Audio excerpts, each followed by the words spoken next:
ಸ್ನೇಹಿತರೆ, ಓದುವಾಗ ನೆನಪಿರಲ್ಲ. This is big. ತುಂಬ ಜನರ ಪ್ರಶ್ನೆ ಇದ್ದಿದ್ದು ಏನಂದ್ರೆ ದಿಸ್ ಒನ್, ಓದಿದ್ದು ನೆನಪಿರಲ್ಲ. ಓದಿದ್ದು ನೆನಪು ಮಾಡ್ಕೊಳ್ಳೋದಕ್ಕೆ ನಯನ ಸ್ಪಂದನ ಅಂತ ಒಂದು ಕರಿತೀವಿ ಯೋಗದಲ್ಲೆಲ್ಲ, ಇದು ಆಯುರ್ವೇದದಲ್ಲಿ ಬರುತ್ತೆ. ನಯನ ಸ್ಪಂದನ. ವಾಟ್ ಈಸ್ ನಯನ ಸ್ಪಂದನ ಅಂದರೆ, ಮೆಮೊರಿ ಇದೆಯಲ್ಲ, ಮೆಮೊರಿ ಅನ್ನೋದು ಬ್ರೈನಲ್ಲಿ ಆಗುತ್ತೆ ಅನ್ನೋದು ನಿಮ್ಮ ಒಂದು ಭ್ರಮೆ ಅಷ್ಟೇ. ಮನಸ್ಸಲ್ಲಾಗೋದದು. ಮನಸ್ಸಲ್ಲಾಗಬೇಕು ಅಂತಂದರೆ ಏನಾಗಬೇಕು ಅಂದರೆ, ಇಂದ್ರಿಯಗಳು ಎಲ್ಲದರಿಂದ ಸ್ಟಡಿ ಆಗಬೇಕು.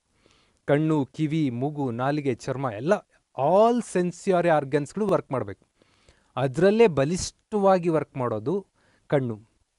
ಏನು ಅಂದರೆ, ನಿಮಗೆ ಹಿಮಾಲಯ ಮೌಂಟೇನ್ಸ್ ಬಗ್ಗೆ ಏನೋ ಕ್ಲಾಸ್ ನಡೀತಾ ಇದೆ, ಅಥವಾ ಸಾಗರಗಳ ಬಗ್ಗೆ ಕ್ಲಾಸ್ ನಡೀತಾ ಇದೆ ಅಂದರೆ, ಸಾಗರ, ಶೋರ್, ಸ್ಲೋಪು ಏನೋ ಕತೆ ಹೇಳ್ತಾ ಇದ್ದಾರೆ ಜಾಗ್ರಫಿಯರು. ಸಮುದ್ರವನ್ನು ಫೀಲ್ ಮಾಡ್ಕೋಬೇಕು. ಸಮುದ್ರ ದಡದಲ್ಲಿ ನೀವು ನಿಂತಿರಬೇಕು. ಸಮುದ್ರ ದಡದಿಂದ ಸ್ವಲ್ಪ ದೂರ ನೀರಲ್ಲಿ ನಡ್ಕೊಂಡು ಹೋದಂಗೆ ಮಿರಾಕಲ್. ನೀರೊಳಗಡೆ ನೀವು ನಡ್ಕೊಂಡು ಹೋಗ್ತಾ ಇದ್ದೀರಾ, ಇಮ್ಯಾಜಿನ್ ಮಾಡ್ಕೊಳ್ಳಿ, ಏನು ತಪ್ಪಿಲ್ಲ. ಹೋಗ್ತಾ ಹೋಗ್ತಾ ಹೋಗ್ತಾ ಸ್ವಲ್ಪ ಡೌನಲ್ಲಿ ಹೋಗ್ತಾ ಇದ್ದೀರಾ, ದಟ್ ಈಸ್ ಶೋರ್, ಅಂದರೆ ಖಂಡಾಂತರ ಪ್ರದೇಶ. ನೆಕ್ಸ್ಟ್ ಇದಕ್ಕಿದಂಗೆ ಸ್ಲೋಪ್ ಬರುತ್ತೆ, ಸೊಯ್ಯಂತ ಇಳಿತೀರಾ, ಇಳಿಜಾರು. ಕೆಳಗಡೆ ಹೋಗ್ತಿದ್ದಂಗೆ ತಗ್ಗು, ಟ್ರೆಂಚ್ ಬರುತ್ತೆ. ಆಮೇಲೆ ಅಲ್ಲೊಂದು ಪ್ಲೈನ್ ಮೈದಾನ ಇದೆ, ಎಲ್ಲ ಕ್ರಿಕೆಟ್ ಆಡ್ತಾ ಇದ್ದಾರೆ. ಆಮೇಲೆ ಅಲ್ಲೊಂದು ಬೆಟ್ಟ ಇದೆ, ಆ ಬೆಟ್ಟದ ಮೇಲೆ ನೀವು ಕೂತ್ಕೊಂಡಿದ್ದೀರಾ. You feel that once, shore, slope, trench, plain and mountain. ಸಾಗರದ 5 ಭಾಗಗಳು. ಒಂದ್ಸರಿ ಕೇಳಿಸ್ಕೊಳ್ರಿ, ಕಣ್ಣು ಮುಚ್ಕೊಂಡು ಧ್ಯಾನಿಸಿ. ಕಣ್ಣು ಮುಚ್ಕೊಂಡಾಗಲೂ ನಿಮಗೆ ವಿದ್ಯೆ ಬರುತ್ತೆ, ಕಣ್ಣು ತೆರೆದಾಗೂ ಬರುತ್ತೆ. ನಯನ ಸ್ಪಂದನ ಅಂದರೆ ನಾವು ಇಲ್ಲಿ ಹಾಕಿ ತೋರಿಸ್ತಾ ಇರ್ತೀವಲ್ಲ, ಇದು eye to eye touch. Some ಕ್ಲಾಸಸ್ಗಳಲ್ಲಿ ನಿಮಗೆ ಅದಿರಲ್ಲ. ಚಿಕ್ಕ ಮಕ್ಕಳ ಥರ ನೀವು ಥಿಂಕ್ ಮಾಡಿಬಿಡ್ರಿ, ಎಲ್ಲ ಪುಸ್ತಕದಲ್ಲೂ ಚಿತ್ರ ಹಾಕಿ ತೋರಿಸ್ಬೇಕು. ಈಗ ಅದೊಂದು ಟ್ರೆಂಡ್ ಸ್ಟಾರ್ಟ್ ಆಗಿದೆ ಕನ್ನಡ ಬುಕ್ ಇಂಡಸ್ಟ್ರಿಯಲ್ಲಿ. ಎಲ್ಲ ಪುಸ್ತಕಗಳಲ್ಲೂ ಒಂದೊಂದು ಪೇಜಲ್ಲಿ 4 ಚಿತ್ರ ಹಾಕಿ ತೋರಿಸ್ತಾರೆ. ಯಾವುದೇ ಕಾಂಪಿಟೇಟರ್ ಹುಡುಗರು, ಅದು ಡಿಗ್ರಿ ಮುಗಿಸ್ಕೊಂಡು ಓದ್ತಾ ಇರೋ ನಿಮಗೆ ಚಿತ್ರ ಹಾಕಿ ಇದು ಮಿತ್ತಮ್, ಇದು ಅಂತ ತೋರಿಸ್ಬೇಕಾ ನಿಮಗೆ? Not necessary. Waste of the place, space, time ಎಲ್ಲ ವೇಸ್ಟ್ ಅದು. ಅದೆಲ್ಲ ಚಿಕ್ಕ ಮಕ್ಕಳಿಗೆ ಮಗ್ಗಿ ಪುಸ್ತಕ ಅಂತ ಮಾಡ್ತೀವಿ ನಾವು. ಮಗ್ಗಿ ಪುಸ್ತಕದಲ್ಲಿ ಆನೆ, ಅರಸ ಅಂತೆಲ್ಲ ಇರುತ್ತೆ, ಅಲ್ಲಿಗೆ ಸರಿಯಾಗತ್ತದು, ಇಲ್ಲಿಗಲ್ಲ. ನೀವು ಇಮ್ಯಾಜಿನ್ ಮಾಡ್ಕೋಬೇಕು. ಶಿವಾಜಿ ಅಂದ್ಕೂಡಲೇ, ಶಿವಾಜಿನ ಇಷ್ಟು ವರ್ಷದಲ್ಲಿ ನೋಡಿರಲ್ವ ನೀವು? ಶಿವಾಜಿ ಸ್ಟೋರಿ ಓದ್ತಾ ಒಬ್ಬ ಗಡ್ಡಧಾರಿ ಮೇಲೆ ಪೇಟಧಾರಿ ವ್ಯಕ್ತಿ ನಿಮ್ಮ ಕಣ್ಮುಂದೆ ಬರ್ತಾ ಇರಬೇಕು. ಆತನ ಸ್ಟೋರಿ ನಿಮ್ಮ ತಲೆಯಲ್ಲಿ ಓಡ್ತಾ ಇರಬೇಕು. ಅದು ಬಿಟ್ಕೊಂಡು ಶಿವಾಜಿದು ಒಂದು ಫೋಟೋ ಅರ್ಧ ಪುಟಕ್ಕೆ ಹಾಕಿ ಒಂದು ಬುಕ್ ರೆಡಿ ಮಾಡೋದಲ್ಲ. ಅದು ಮಗ್ಗಿ ಪುಸ್ತಕ ಅಂತ ಕರಿತೀವಿ ನಾವು. ದಟ್ಸ್ ವೈ ಇಮ್ಯಾಜಿನ್ ಮಾಡ್ಕೊಳ್ಳಿ. ಕಣ್ಣು ಮುಚ್ಚಿ ಓದ್ತಾ ಇದ್ದಾಗ ನೀವು ಇಲ್ಲಿರಬಾರ್ದು. ನಿಮ್ಮ ಕಣ್ಣಲ್ಲಿ ರಾಯಗಢದ ಕೋಟೆ ಕಾಣ್ತಾ ಇರಬೇಕು. ಅಲ್ಲಿ ಏನು ಔರಂಗಜೇಬನ ಸೈನ್ಯ ಬರೋದು, ಅಲ್ಲಿ ತನ್ನ ಹುಲಿ ಉಗುರುಗಳಿಂದ ಆತನನ್ನು ಸೋಲಿಸುವುದು, ಇದೆಲ್ಲ ಇಮ್ಯಾಜಿನ್ ಅವೆಲ್ಲ ಬರ್ಬೇಕು ನಿಮಗೆ. ಆ ಥರ ಫಿಲ್ಮ್ ನೋಡ್ದಂಗೆ ನೋಡ್ರಿ. ಕಣ್ಣು ತೆರ್ಕೊಂಡು ನೋಡ್ರಿ, ಕಣ್ಣು ಮುಚ್ಕೊಂಡು ನೋಡಿ. 1 ಗಂಟೆ ಓದಿದ ನಂತರ ಕಣ್ಣು ಮುಚ್ಕೊಂಡು ಏನೆಲ್ಲ ಇತ್ತಿಲ್ಲಿ ಅಂತ ಒಂದ್ಸರಿ ಗ್ಲ್ಯಾನ್ಸ್ ಮಾಡಿ. ಪಾರ್ಲಿಮೆಂಟ್ ಬಗ್ಗೆ ಓದ್ತಾ ಇದ್ದೀರಾ, close your eyes. Parliament speaker ಮೇಲ್ಗಡೆ ಕೂತಿರ್ತಾರೆ, ಈ ಕಡೆ ಅಧ್ಯಕ್ಷ ಮಹೋದಯ ಅಂತ ಪ್ರಧಾನಿಯವರು ಹೇಳ್ತಾ ಇರ್ತಾರೆ, ಆ ಕಡೆಯಿಂದ ವಿರೋಧ ಪಕ್ಷದವರು ವಿರೋಧಿಸ್ತಾ ಇರ್ತಾರೆ. ಅದನ್ನೆಲ್ಲ ಫೀಲ್ ಮಾಡ್ತಾ ಪಾರ್ಲಿಮೆಂಟು, ಮೆಂಬರ್ಸು, ನಂಬರ್ಸು ಎಲ್ಲ ಒಂದ್ಸರಿ ಥಿಂಕ್ ಮಾಡಿ. ಆಟೋಮೆಟಿಕ್ಲಿ ಮುಗ್ದೋಯ್ತು.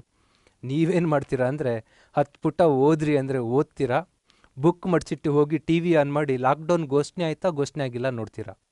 ಎಲ್ಲಿರ್ಬೇಕು ನಿಮ್ಮ ಪಾರ್ಲಿಮೆಂಟು? ಎಲ್ಲಿರ್ಬೇಕು ನಿಮ್ಮ ಶಿವಾಜಿ? ಎಲ್ಲಿರ್ಬೇಕು ನಿಮ್ಮ ಓಷನ್? ಎಲ್ಲಿರ್ಬೇಕು ನಿಮ್ಮ ಹಿಮಾಲಯ? ಏನು ಓದ್ತೀರಾ, ಓದ ನಂತರ ಅದನ್ನು ಮನನ ಮಾಡಬೇಕು. ಮನನ ಮಾಡೋದನ್ನು ನಯನ ಸ್ಪಂದನ ಅಂತ ಕರಿತೀವಿ. ಕಣ್ಣು ಮುಚ್ಚಿ ಅದನ್ನು ಸ್ಪಂದಿಸೋದು. ವಿವೇಕಾನಂದರು 1 ಗಂಟೆಲಿ 2 ಗಂಟೆಲಿ ಒಂದು ಬುಕ್ ಓದಿ ಬಿಸಾಕ್ತಾ ಇದ್ರು ಅಂದರೆ ನಯನ ಸ್ಪಂದನದ ಎಕ್ಸ್ಪರ್ಟೈಸ್ ಅವ್ರಿಗಾಗಿತ್ತು. ಆ ಸ್ಕಿಲ್ ನೀವು ಸ್ವಲ್ಪ ಕಲಿತಾ ಬರ್ರಿ, ಆಟೋಮೆಟಿಕ್ಲಿ ಆಗತ್ತೆ. ಇಷ್ಟೆಲ್ಲ ಪುರಾಣ ಹೊಡಿತೀರ Manjunath, can you do this? ನಿಮ್ಮ ಕೈಲಾಗತ್ತಾ? ಅದು ಆಗಿದ್ದಕ್ಕೇ ನಾನು ಕಾಂಪಿಟೇಟಿವ್ ಎಕ್ಸಾಮಲ್ಲಿ ಬರುವ ಎಲ್ಲ ಸಬ್ಜೆಕ್ಟನ್ನು ಪಾಠ ಮಾಡೋಕ್ಕೆ ಸಾಧ್ಯ ಆಗಿರೋದು.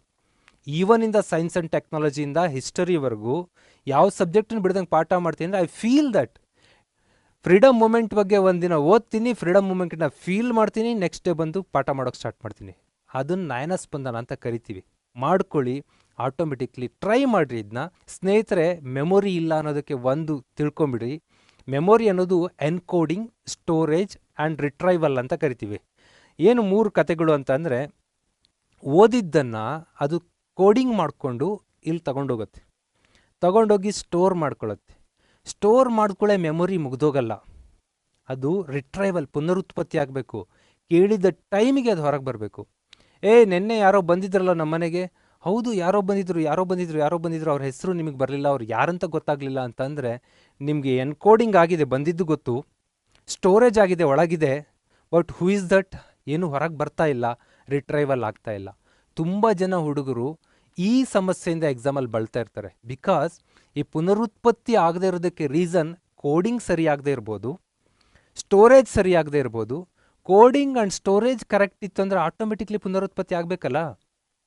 ಇದು ಯಾಕೆ ಮಿಸ್ಟೇಕ್ ಆಗ್ತಾ ಇದೆ ಅಂದರೆ, ಲೈಬ್ರರಿಯನ್ ಒಂದು ಪುಸ್ತಕ ಕೇಳಿ ನೀವು, ಸೀದಾ ಹೋಗಿ ಕರೆಕ್ಟ್ ಗಾಡ್ರೇಜ್ ಬಿಟ್ಟು ಕರೆಕ್ಟಾಗಿ ಪುಸ್ತಕ ತಂದು ನಿಮಗೆ ಕೊಡ್ತಾರೆ. ಅದೇ ಲೈಬ್ರರಿನ ನಿಮ್ಮ ಕೈಲಿ ಹ್ಯಾಂಡ್ಲ್ ಮಾಡೋಕೆ ಬಿಡಲಿ, ಎಲ್ಲ ಪುಸ್ತಕ ಎಲ್ಲೆಲ್ಲೋ ಇಟ್ಟಿದ್ದೀವಿ ಅಂತ ಇಟ್ಕೊಳ್ಳಿ. ಆಫ್ಟರ್ 6 days 7 days ಆತ ಬರ್ತಾನೆ, ಆತನಿಗೆ ನೀವು ಫಿಸಿಕ್ಸ್ ಫಸ್ಟ್ ಸೆಮ್ದು BScದು ಕೊಡು ಪುಸ್ತಕ ಅಂತ ಕೇಳಿದರೆ ಆತ ಹೋಗಿ ನೋಡಿದ್ರೆ ಅಲ್ಲಿರಲ್ಲ. ಯಾಕಂದರೆ ಎನ್ಕೋಡಿಂಗ್, ಸ್ಟೋರೇಜ್, ರಿಟ್ರೈವಲ್ ಆತನೇ ಮಾಡಿದಾಗ ಕರೆಕ್ಟ್ ಬರ್ತಾ ಇರುತ್ತದು. ಯಾರೋ ಮಾಡಿದ ಕೋಡಿಂಗು ನೀವು ತೊಗೊಂಡೋಗಿ ಸ್ಟೋರ್ ಮಾಡಿ ರಿಟ್ರೈವಲ್ ಮಾಡು ಅಂದರೆ ಬರಲ್ಲ. ದಟ್ಸ್ ವೈ ಇಲ್ಲಿ ಏನಾಗಬೇಕು ಅಂದರೆ ಕರೆಕ್ಟ್ ಕೋಡಿಂಗ್. ಒಂದು ದಿನ ಓದ್ತಾ ಇರ್ಬೇಕಾದ್ರೆ ಮಿಕ್ಸ್ ಆಗಿ ಒಂದು 10 ಸಬ್ಜೆಕ್ಟ್ ಓದಿದೆ ಅಂದರೆ ಪುಸ್ತಕಗಳನ್ನ ಮಿಕ್ಸ್ ಆಗಿ ಲೈಬ್ರರಿಲಿ ಇಟ್ಟಂಗೆ. ಹೊರ ತೆಗೀರಿ ಅಂದರೆ ತೆಗಿಯೋಕ್ಕೆ ಬರಲ್ಲ ನಿಮಗೆ. ಬೆಳಗಿಂದ ಸಂಜೆವರೆಗೂ ಇತಿಹಾಸ ಓದಿದ್ದೀರಿ ಅಂದರೆ ಬೆಳಗಿಂದ ಸಂಜೆವರೆಗೂ ಆ ರಾಜ ಮಹಾರಾಜರ ಕಥೆನೇ ಓದ್ಕೊಂಡ್ಬಂದಿರ್ತೀರ ಏನ್ಸಿಯಂಟ್ ಹಿಸ್ಟ್ರಿಯಲ್ಲಿ. ಮಿಡವಲ್ ಹಿಸ್ಟ್ರಿ ಬಂದರೆ ಹೆಚ್ಚಾಗಿ ಮುಸ್ಲಿಮಂದ್ರ ಕತೆ, ಶಿವಾಜಿ ಮಹಾರಾಜು ಇವ್ರ ಕತೆಗಳು ಬರುತ್ತೆ. ಆ್ಯಂಡ್ ಮಾಡರ್ನ್ ಇಂಡಿಯಾ ಅಂದರೆ ಬ್ರಿಟಿಷರು ಮತ್ತು ನಮ್ಮವರ ಅಗೇನ್ಸ್ಟ್ ವಾರ್ಗಳು ಶುರು ಆಗ್ತವೆ. ಇದಿಷ್ಟನ್ನು ಎಷ್ಟು ಚಂದದ ಕಥೆಯಾಗಿ ಸ್ಟೋರಿ ಮಾಡಿರ್ಬೋದಲ್ಲ. ಸೈನ್ಸ್ ಓದ್ತಾ ಇದ್ದೀರಾ, ಇಡೀ ದಿನ ಸೌಂಡು, ಲೈಟ್, ಹೀಟ್ ಓದಿದ್ದೀರಾ, ಮಾತೆತ್ತಿರೆ ಸೌಂಡು, ಲೈಟ್, ಹೀಟ್ ಮೈಂಡಲ್ಲಿ ವರ್ಕೌಟ್ ಆಗ್ತಿರತ್ತೆ. ಅದು ಬಿಟ್ಕೊಂಡು ಬೆಳಿಗ್ಗೆ ಹೀಟ್ ಓದ್ತೀರಾ, ಮಧ್ಯಾಹ್ನ ಜಾಗ್ರಫಿ ಓದ್ತೀರಾ, ಸಂಜೆ ಇನ್ನೊಂದು ಓದ್ತೀರಾ. ಹೆಂಗೆ ಕೋಡಿಂಗ್ ಆಗಬೇಕು, ಹೆಂಗೆ ಸ್ಟೋರೇಜ್ ಆಗಬೇಕು, ಅದು ಹೊರಗಾದರೂ ಹೆಂಗೆ ಬರಬೇಕು. That's why coding, storage, retrieval correct ಆಗಬೇಕಂದ್ರೆ ಕರೆಕ್ಟ್ ಪ್ರೋಸೆಸ್ಸಲ್ಲಿ ಬರಬೇಕು.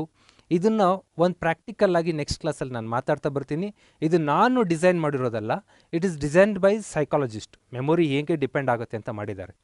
ನೆಕ್ಸ್ಟ್ ಬರೋಣ, ಇನ್ಫಾರ್ಮೇಷನ್ ಪ್ರೊಸೆಸ್ಸಿಂಗ್ ಹೇಗಾಗುತ್ತೆ ಅಂದರೆ, ನೀವು ರೋಡಲ್ಲೆಲ್ಲ ಹೋಗ್ತಾ ಇದ್ದೀರಾ, ರೋಡಲ್ಲಿ ವಾಕ್ ಮಾಡ್ಕೊಂಡು ಹೋಗ್ಬೇಕಾದ್ರೆ ಒಂದು ಸ್ಮೆಲ್ ನಿಮ್ಮ ಮೂಗಿಗೆ ಫೀಲ್ ಆಗುತ್ತೆ. ಅದು ಪಾನಿಪುರಿ ಅಂಗಡಿ ಇದೆ ಅಂತ ಅನಿಸುತ್ತೆ. ನೀವೇನು ತಿರುಗಿ ನೋಡಬೇಕು ಅಂತ ಏನಿಲ್ಲ, ಸ್ವಲ್ಪ ಮುಂದೆ ಹೋಗ್ತೀರಾ, ಫ್ರೂಟ್ ಸ್ಮೆಲ್ ಬರುತ್ತೆ, ಫ್ರೂಟ್ ಸ್ಟಾಲ್ ಇದೆ ಅಂತ ಗೊತ್ತಾಗತ್ತೆ. ಹೀಗೆ ನಾವು ನಡೆಯೋ ಜಾಗದಲ್ಲಿ ಎಲ್ಲೋ ಮರ, ಒಂದಿಷ್ಟು ಫ್ರಾಗ್ರೆನ್ಸ್ ಬರ್ತಾಯಿದೆ, ಇಲ್ಲಿ ಮಲ್ಲಿಗೆ ಗಿಡ ಇದೆ ಅನಿಸುತ್ತೆ, ನೀವು ಮುಂದೆ ಹೋಗ್ತಾ ಇರ್ತೀರ. ಅದನ್ನೆಲ್ಲ ನೀವು ನೆನ್ಪಿಟ್ಕೊಳಕ್ಕಾಗಲ್ಲ. ನಿಮ್ಮೂರಲ್ಲಿ ಪಾನಿಪುರಿ ಅಂಗಡಿಯಲ್ಲಿ ನಿಮಗೆ ಗೊತ್ತಿರುತ್ತೆ, ಅದೇ ಬೇರೆ ಊರಲ್ಲಿ ಕರ್ಕೊಂಡು ಹೋದಾಗ ಅಲ್ಲಿ ಪಾನಿಪುರಿ ಅಂಗಡಿ ಇದ್ದಿದ್ದು ಗೊತ್ತಾಗುತ್ತೆ, ಫ್ಲವರ್ ಸ್ಟಾಲ್ ಇದ್ದು ಗೊತ್ತಾಗುತ್ತೆ, ಫ್ರೂಟ್ ಸ್ಟಾಲ್ ಇದ್ದು ಗೊತ್ತಾಗುತ್ತೆ, ಆಮೇಲೆ ಎಲ್ಲಿತ್ತದು ಅಂದರೆ ನಿಮಗೆ ಗೊತ್ತಿರಲ್ಲ. ಅಂದರೆ ಸೆನ್ಸ್ಯುರಿ ಮೆಮೊರಿ ಅಂದರೆ ವೆರಿ ಶಾರ್ಟ್ ಟೈಮ್. ಅದು ಆ ಕ್ಷಣಕ್ಕೆ ರಿಸೀವ್ ಮಾಡ್ಕೊಂಡು ಬಿಟ್ಟಾಕೊಂಡು ಹೋಗ್ತಾ ಇರತ್ತೆ. ಬೇಕು ಅಂತ ಅನಿಸಿದರೆ, ನೀವೀಗ ಒಂದು ಮದುವೆ ಮನೆಗೆ ಹೋಗ್ತಾ ಇದ್ದೀರಾ, ನಾಳೆ ಬೆಳಗ್ಗೆ ಆ ಮದುವೆ ಮನೆಯಲ್ಲಿ ನೀವು ಕೆಲವು ಹೆಣ್ಮಕ್ಳಿಗೆ ಫ್ಲವರ್ಸ್ ತಂದು ಕೊಡಬೇಕು ಅಂತ ಗೊತ್ತು, ನೈಟ್ ನೀವು ಹೋಗಿ ರೀಚ್ ಆಗಿದ್ದೀರಾ. ಆವಾಗ ಫ್ಲವರ್ ಸ್ಟಾಲ್ ನೋಡ್ತಿದ್ದಂಗೆ ಸೆನ್ಚುರಿ ಆ್ಯಕ್ಟಿವ್ ಆಯಿತು. ಆ್ಯಕ್ಟಿವನ್ನು ಶಾರ್ಟ್ ಟರ್ಮ್ ಮೆಮೊರಿ ಕಳಿಸ್ತೀರಾ, ಇಲ್ಲಿ ಫ್ಲವರ್ ಸ್ಟಾಲ್ ಇದೆ ನೋಡು, ಎಸ್ ನಾಳೆ ಇಲ್ಲಿಗೆ ಬರಬೇಕು, ನಾನು ಫ್ಲವರ್ ತೆಗೆದುಕೊಂಡು ಹೋಗಬೇಕು. It goes to long term memory. Fix ಆಗುತ್ತೆ. ಬೆಳಿಗ್ಗೆ ಎದ್ಕೊಳ್ಳೆ ಕ್ಲೀನಾಗಿ ಬಂದಲ್ಲಿ ಫ್ಲವರ್ ತೊಗೊಂಡು ಹೋಗ್ತಾ ಇರ್ತೀರ. ಈ ಥರ ಬರೋದು sensory to short to long term memory. ಇನ್ನೊಂದು ಶಾರ್ಟ್ ಟರ್ಮ್ ಮೆಮೊರಿ ಅಂತಂದರೆ, ಫಿಲಮ್ ಥಿಯೇಟ್ರಿಗೆ ಒಂದು ಟಿಕೆಟ್ ನಂಬರ್ ಕೊಡ್ತಾನೆ, 122 ಟಿಕೆಟ್ ನಂಬರ್, ಸೀಟ್ ನಂಬರ್.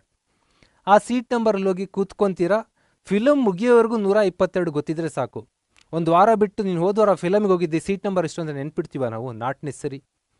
ಬಸ್ನಲ್ಲಿ ಸೀಟ್ ನಂಬರ್ ಅಲರ್ಟ್ ಆಗಿರುತ್ತೆ, ಒಂದು ವಾರ ಬಿಟ್ಟು ಈ ಸೀಟ್ ನಂಬರ್ ಹೇಳು, ಆ ಬಸ್ಸಲ್ಲಿ ಬಂದಿದೆಯಲ್ಲ, ಗೊತ್ತಿರಲ್ಲ.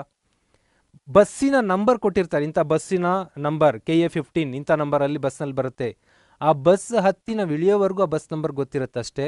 ಸಮ್ ಟೈಮ್ ಹತ್ತೋವರೆಗೂ ಮಾತ್ರ ಗೊತ್ತಿರುತ್ತೆ, ಇಳಿಸ್ತಾರೆ ಅಂತ ಭರವಸೆ ಇರುತ್ತೆ, ಆನಂತರ ಮರ್ತು ಬಿಡ್ತೀವಿ. This is called short term memory. But ಎಕ್ಸಾಮ್ಗಳಿಗೆ ಸಕ್ಸಸ್ ಕಾಣೋದಕ್ಕೆ ಸೆನ್ಚುರಿ ಮೆಮೊರಿ, ಶಾರ್ಟ್ ಟರ್ಮ್ ಮೆಮೊರಿಗಳು ವರ್ಕ್ ಆಗಲ್ಲ, ಲಾಂಗ್ ಟರ್ಮ್ ಮೆಮೊರಿ ಬೇಕು. ಲಾಂಗ್ ಟರ್ಮ್ ಮೆಮೊರಿಲಿ ಹೇಗೆ ತೆಗೆದುಕೊಂಡೋಗಿ ಡಾಟಾಸ್ ಇಡಬೇಕು, ಎನ್ಕೋಡಿಂಗ್ ಮಾಡಬೇಕು, ಸ್ಟೋರೇಜ್ ಮಾಡಬೇಕು, ಜೊತೆಗೆ ರಿಟ್ರೈವಲ್ ಹೇಗೆ ಮಾಡ್ಕೋಬೇಕು ಅನ್ನೋದು ನಮಗೆ ಗೊತ್ತಿರಲೇಬೇಕು. ಅದು ಮಾಡಿದಾಗ ಮಾತ್ರ ನಾವು ಕರೆಕ್ಟಾಗಿ ಸಕ್ಸಸ್ ಕಾಣೋಕ್ಕೆ ಸಾಧ್ಯ ಆಗುತ್ತೆ.